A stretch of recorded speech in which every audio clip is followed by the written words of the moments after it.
I'm going to teach you a super simple stereo trick that you can do to make your final mixes sound focused and more polished and expensive. It is also going to add this delicate lift in width to your mix, and it can be done with pretty much any EQ. I do this all the time on my final masters, anytime I need to add a little bit of extra magic to a song. So check this out. You're probably going to get sick of this song if you've watched the last few videos, but we're just going to roll with it.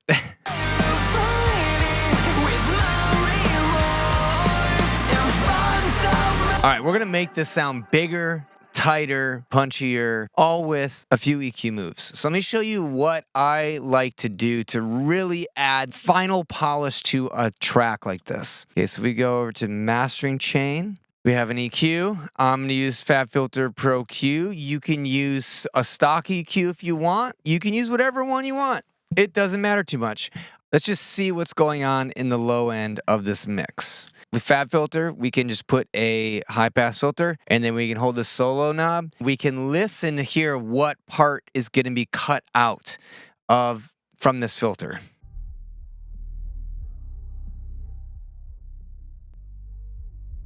So I have two subs in my room. You might need headphones to hear the sub frequencies here. They're definitely there. I want to roll some of this off. This type of music doesn't need 32 hertz, really. It's pretty deep. Not a lot of people even have systems that can play that, so.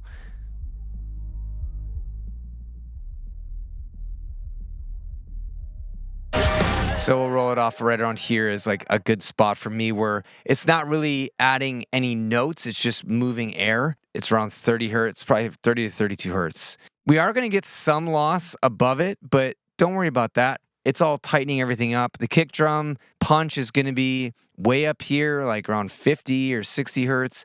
The bass guitar is going to be even above that. So doing this isn't going to cause any problems.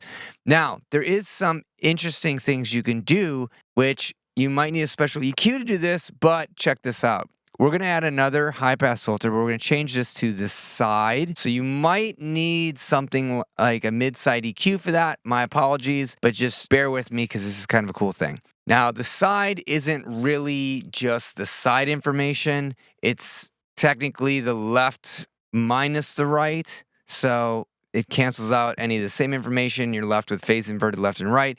I know that's a lot. Just ignore that. But basically, you can think of this as just being the information that's outside of the center of the mix. So we're going to clean up the bass on the sides and roll it off because our ears don't really localize bass in the stereo field anyways. What would be ideal is if you could sum the side bass to mono, but that is very challenging. It's complex. There are plugins that claim to do it, but I said I was going to show you with an EQ, so we're sticking with the EQ. So let's do the same thing. Let's listen to see what kind of information lives on the sides. That's these low frequency bands. Let's check it out. It's actually pretty clean. So here, this is everything below about 500. So we hear a lot of guitars. We hear the harmonies. Hear the keys. We hear the bass, the woof of the room from the drums.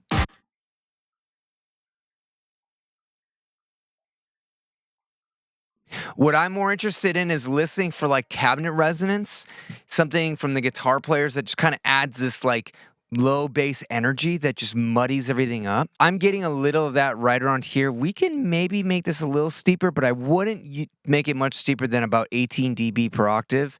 That's when you get in a danger zone in terms of weird artifacts. Okay, we can also tighten up that sub there, and let's do this one. My guts tell me 150, but I know I don't have good context right now using solo. Let's roll it back to around like 120. Let's turn this on and off and see if we can perceive a little bit tighter center image. And by cleaning up the rumble, the guitar should feel a little bit more extended on the sides. Let's see if that's the case.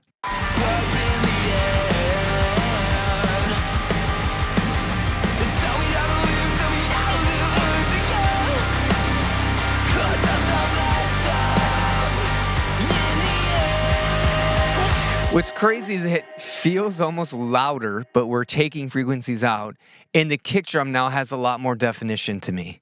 So it's a really cool trick to just tighten up a mix without like doing a whole lot, right? We still have power, it still feels full. It actually feels like it hits harder. So now let's do one or two more things just to make the top end sound super expensive. Number one, at the mastering stage, we've added tons of aliasing and all these bad, gross digital artifacts. What I like to do is just soften the top end. Okay, aliasing tends to make the top brittle and bright and almost sound like white noise. We can gently roll that off. So I like to put a low pass filter, maybe 12 dB per octave, around like 19 kilohertz. It's gonna roll off all the way down to like 10K, but if you listen to what this is actually rolling off, it's not pleasing, it's not musical. So let's just check this out.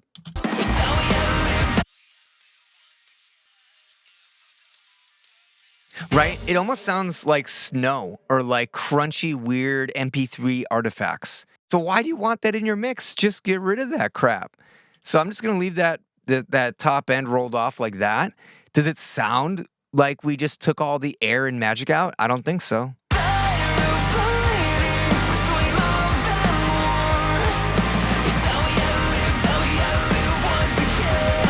If anything, it sounds smoother and more expensive, okay? And there's one last thing that we can do. If we want to squeeze out a little bit more width out of this track, let's make one more filter. We're going to do this one as a bell, and we're going to set it up as side bell, okay? So again, this is going to boost frequencies that are localized on the sides of our mix. So let me just show you like what it sounds like if we sweep around in the sides.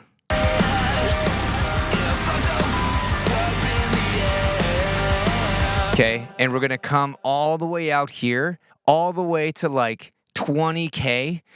Now, a lot of EQs won't go out this far. This one happens to go out to 30K, which seems insane because we can't hear that far. But the magic of being able to go out this far is that the slope right here of this band is more gentle. It has a different feel than something like a high shelf. It's more gradual. And it keeps increasing up to this point. And we can also make this broad and kind of lift up the whole top end of the side just to give it a layer of air. We'll start by having it over here, and then we're gonna just broaden this out. Listen to how the mix kind of opens up on the sides and almost starts sounding taller.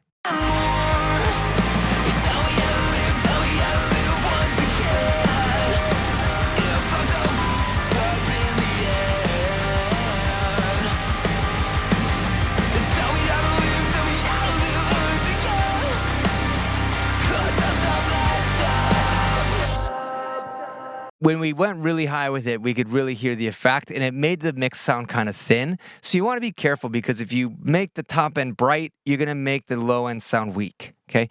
So we just want to lift this up a tiny bit, like 1 or 2 dB, and then I'm actually going to tighten this up because I don't want it to affect like the 2K range. I just want to add a little bit of sparkle.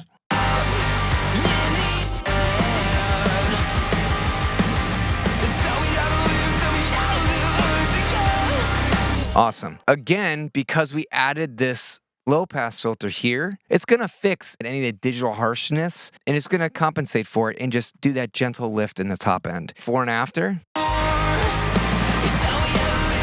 Without.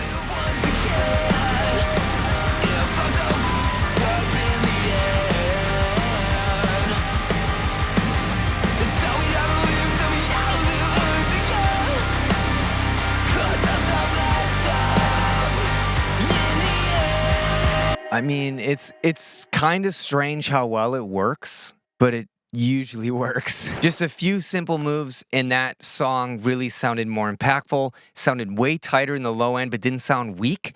And then we added that nice air and roost from that digital harshness just with a few simple EQ moves. Do you do something similar when you're mixing your music? Let me know in the comments below. And also let me know if you mess around with mid-side mixing at all. A lot of people say to stay away from it because it can really do a lot to a mix, but I think it's a good idea to experiment a little bit to see what kind of sounds you can get. So if you've never experimented with mid-side EQing before, give it a shot and let me know how it turned out.